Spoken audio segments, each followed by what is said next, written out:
Things were going fine until the Westview Academy team showed up. Westview was our biggest rival, and their star forward Cale was a graded jerk. He was tall, built, and had a reputation for being a player in every sense of the word. Well, Cale drawled, leaning against the booth. He didn't look at the basketballs, he looked at Julian. I heard the rumors. Northbridge's finest is finally off the market. But looking at you, sweetheart, I find it hard to believe you're tied down to a guy who spends more time with a ball than a person. I felt the temperature in my blood rise instantly. My grip on the basketball tightened until the leather groaned. Julian didn't miss a beat. He tucked a strand of hair behind his ear, leaning over the counter.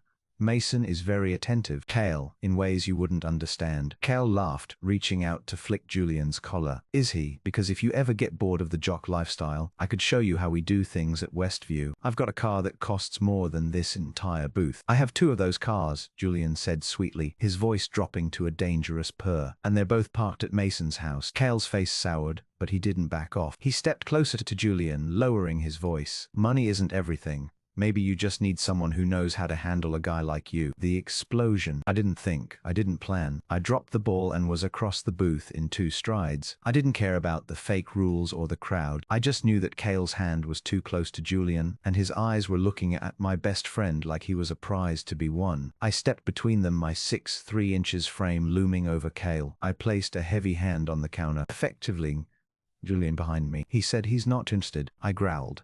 My voice was low, vibrating with a protective rage I'd never felt before. Easy, Captain, sneered, though he took a half step back. Just having a conversation. Conversation's over. Move along before I make sure you don't play in the season opener, I threatened. Cale rolled his eyes, muttered, psycho, and signaled his friends to leave. I was still huffing, my chest heaving, when I felt a small, cool hand slide into mine. I looked back, Julian staring at me, his mouth slightly agape. He wasn't scared. He looked thrilled. Mason, he whispered, his fingers squeezing mine. You were shaking. He was touching you, I snapped. My adrenaline still spiked.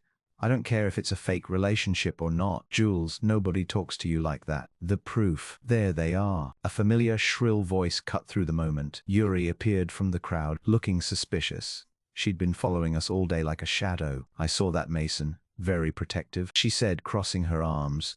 But I've been watching. You guys hold hands, you lean on each other, but I haven't seen a single kiss, not even a peck. The students around us started to linger. Yeah, someone shouted. Show us some love, Cap. Julian looked at me.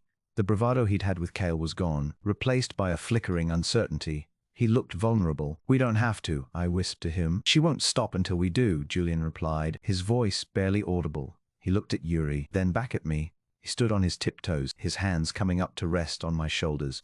Do you trust me? With my life, I said. It was the easiest thing I'd ever said. Julian, head down. It wasn't a show-off kiss. It wasn't a mock kiss. The moment his lips touched mine, the noise of the festival faded into a dull hum. His lips were soft, cool, and tasted faintly of the peach lip balm he always used. I intended for it a second, quick press to satisfy the crowd. But then Julian sighed into my mouth, a tiny, broken sound, and his fingers tangled in the hair at the nape of my neck. My brain stalled.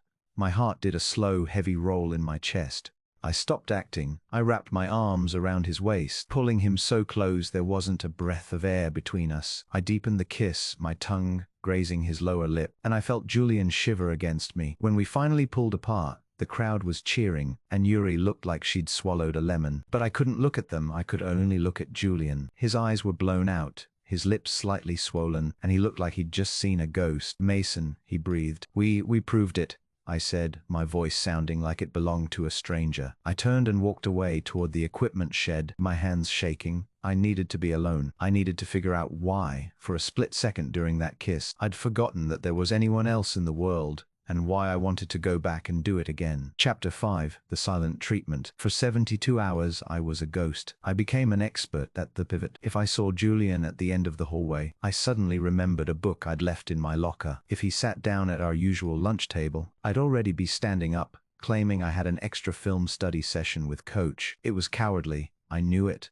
But every time I closed my eyes, I felt the ghost of his lips on mine. It wasn't just a kiss. It was a revelation. It was the way he'd tasted like sugar and a longing I didn't want to name. I'd spent 17 years thinking I knew exactly who I was. Mason, the athlete, the protector, The straight arrow captain. One kiss from my best friend had turned that identity into a pile of ash. The cornered lion. On Thursday my luck ran out. I was late leaving the locker room after a grueling practice. I'd stayed behind to do extra reps, mostly to ensure the gym was empty. As I pulled my hoodie over my head and grabbed my bag, the heavy metal door creaked open. I didn't need to look up to know it was him. The scent of citrus and expensive soap preceded him like a warning. Mason. His voice was flat. No playfulness, no fake boyfriend persona. "Hey Jules," I said, focusing intensely on the laces of my sneakers. "You're still here? I thought you left with Jax." "Jax left an hour ago. I've been sitting in my car watching the exit," Julian said, stepping into the row of lockers. He stood right in front of me, forcing me to look up. He looked tired.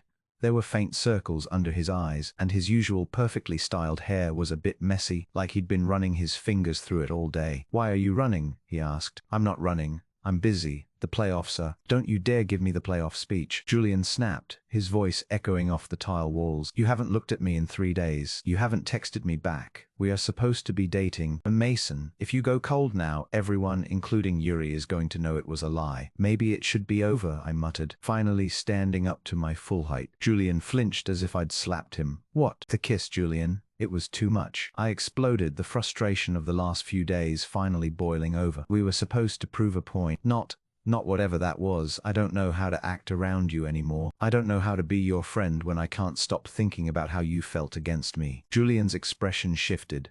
The hurt in his eyes was replaced by a flash of something sharp, a calculated intensity. He stepped closer, entering my personal space until his chest was inches from mine. "And how did I feel, Mason?" he challenged, his voice dropping to a whisper. "Did it feel like a lie to you?" "'Cause it didn't feel like a lie to me." My heart hammered.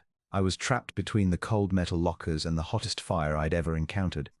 "Julian, stop. Make me," he breathed. Tension was broken by the sound of the janitor's keys jingling in the hallway. I stepped back, my chest heaving. Julian looked at me for a long beat, his jaw tight. "Fine," Julian said, his voice trembling slightly. "You want space? Got it. But tonight is my parents' annual homecoming party. Everyone is invited, the whole team. Yuri, everyone, if you don't show up, the deal is off. And I'll tell everyone it was a pathetic prank you cooked up." He turned on his heel and walked out, the heavy door slamming behind him. The party at the mansion. The Julian estate was a fortress of glass, marble, and enough champagne to drown a small country. By the time I arrived at 9 p.m., the party was in full swing. I found the team in the game room, but my eyes were searching for one person. I found him by the bar in the sunken living room. Julian was a vision. He was wearing a silk button-down shirt left open at the collar, and he was holding a crystal glass filled with something amber. He was surrounded by a group of admirers, mostly girls from the cheer squad and a few guys from the debate team, and he was laughing. But it wasn't his usual laugh. It was too loud, too bright. "He's on his 4th drink," Jack said, peering at my side.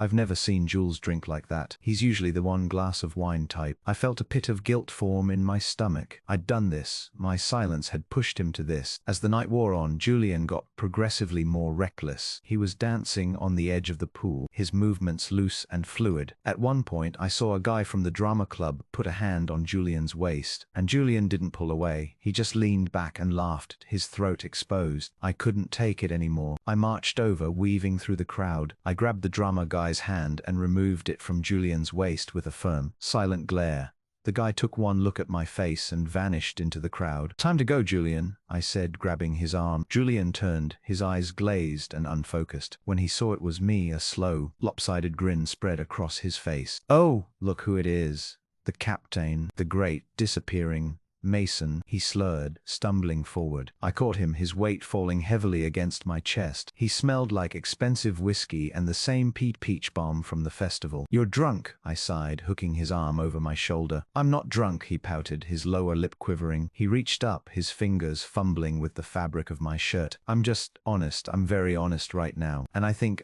you're a jerk, Mason. I know. Let's get you upstairs." The pestering. I carried him up the grand staircase to his bedroom, a massive suite that overlooked the gardens. I kicked the door shut and laid him down on the silk sheets of his bed. "Stay here. I'll get you some water," I said, turning to leave. "No." Julian lunged forward, grabbing the hem of my hoodie. He pulled with surprising strength, dragging me onto the bed. "Don't go, always go. You always leave me." I looked down at him, He was lying on his back, his hair fanned out on the pillows, his eyes swimming with unshed tears. "I'm right here, Jules. I'm not leaving." "You are," he whispered. He reached up, his hand cupping my cheek. His skin was burning hot. "You're scared of me. You're scared of what we are. But look at me, Mason. I'm right here. I've always been right here." He started pestering me, then tugging at my clothes, kicking his legs, behaving like a bratty, beautiful child. "Take off the hoodie. It's too scratchy. I want to feel your skin. Mason, Mason, look at me." Tried to pin his hands down to calm him, but he flipped the script. He surged upward, wrapping his arms around my neck and pulling me down until our faces were inches apart. "Do you know how hard it is?" he breathed, his voice breaking.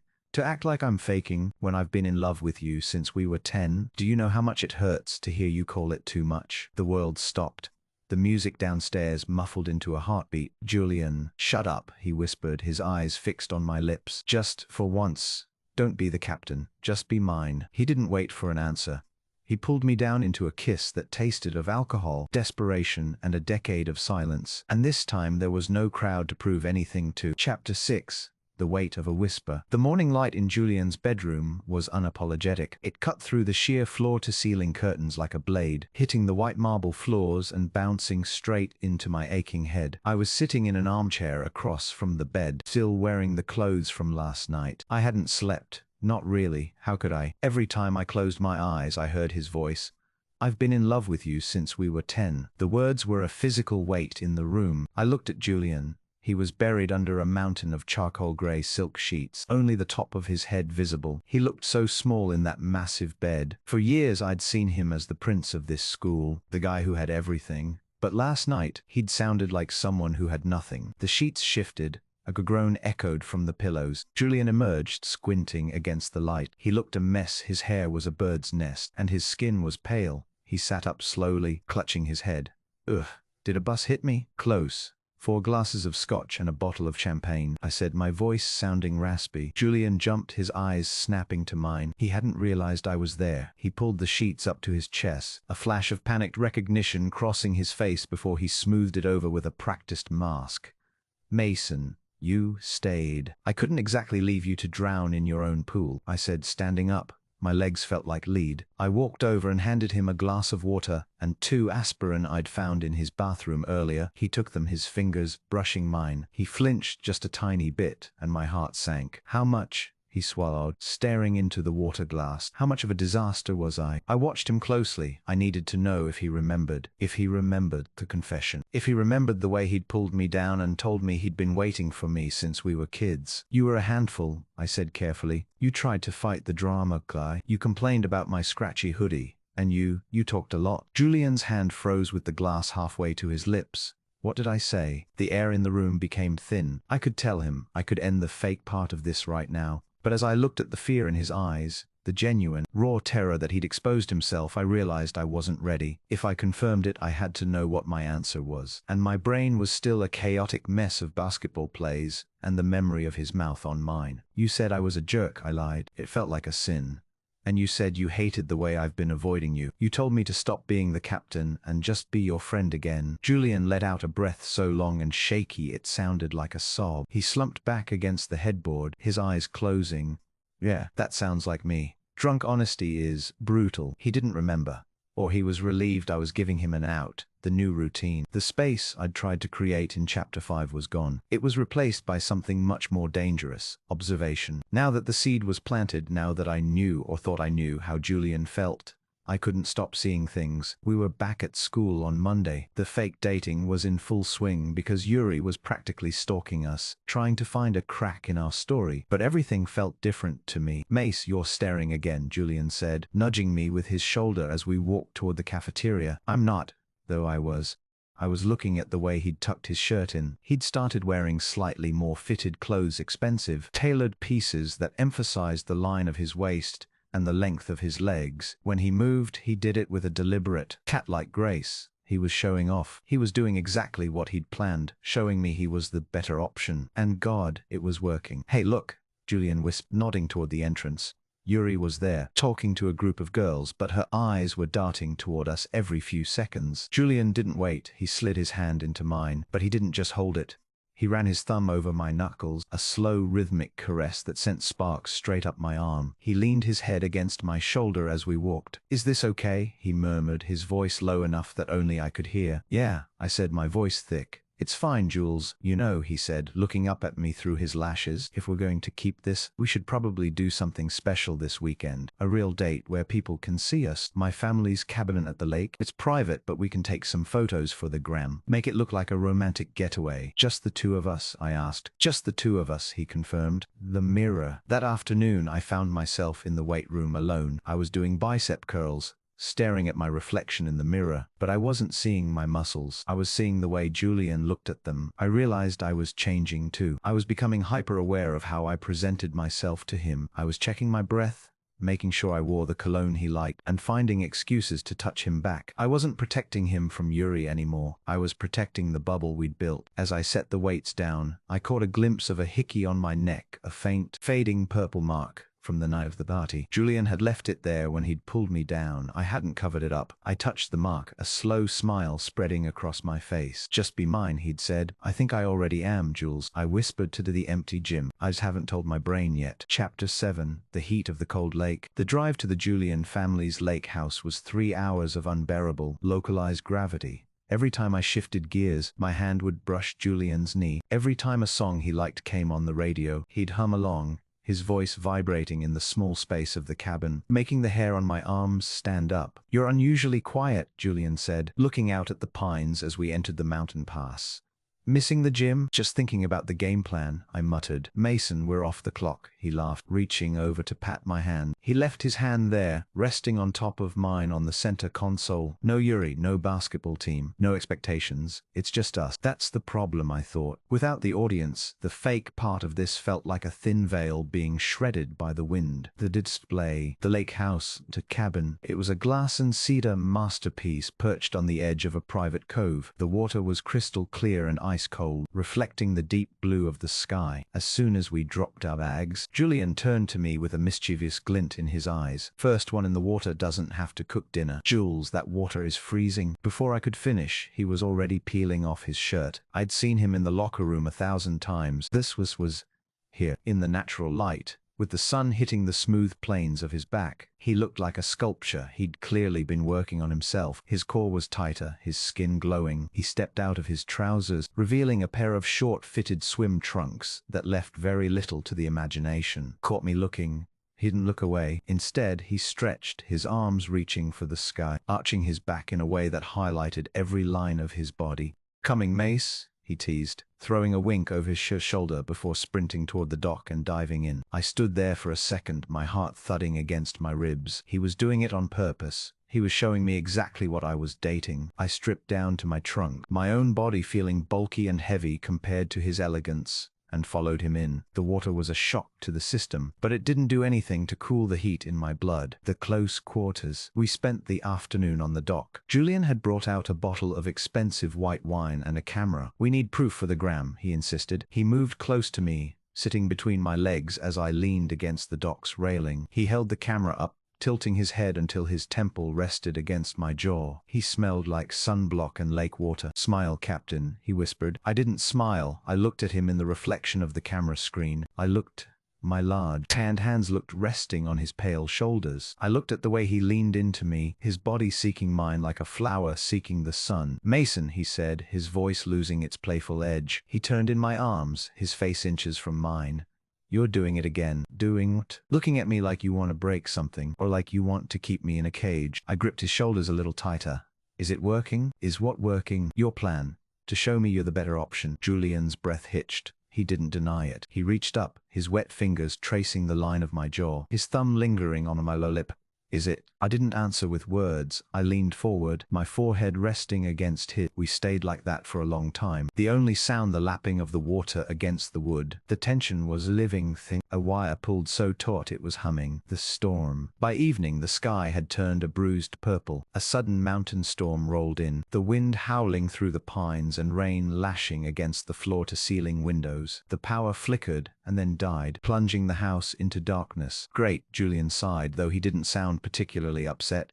I'll go find the candles. I gathered wood and started a fire in the massive stone fireplace. By the time the flames were roaring, Julian had returned with a stack of blankets and a single, flickering candle. He set them down on the rug in front of the hearth. Firelight played over his face, casting deep shadows and highlighting the curve of his lips. We sat on the rug, the heat of the fire on our faces and the chill of the storm at our backs. "This feels like a movie," I said, trying to break the silence. "A rom-com or a drama?" Julian asked, hugging his knees to his chest. "I don't know yet." Julian shifted, sliding closer to me until our shoulders touched. He was wearing an oversized sweater of mine, a thick, black knit that made him look small and soft. "Mason, can I ask you something? And you have to be honest. No captain talk. Ask me. That kiss at the festival, why did you deepen it?" I looked into the fire. I could feel the unspeakable longing starting to rise in my throat. I thought about the hickey on my neck, the way I'd guarded him from Kale, and the way I felt when he laughed. "Because I forgot we were acting," I said, my voice barely a whisper. "I forgot about Yuri. I forgot about the crowd.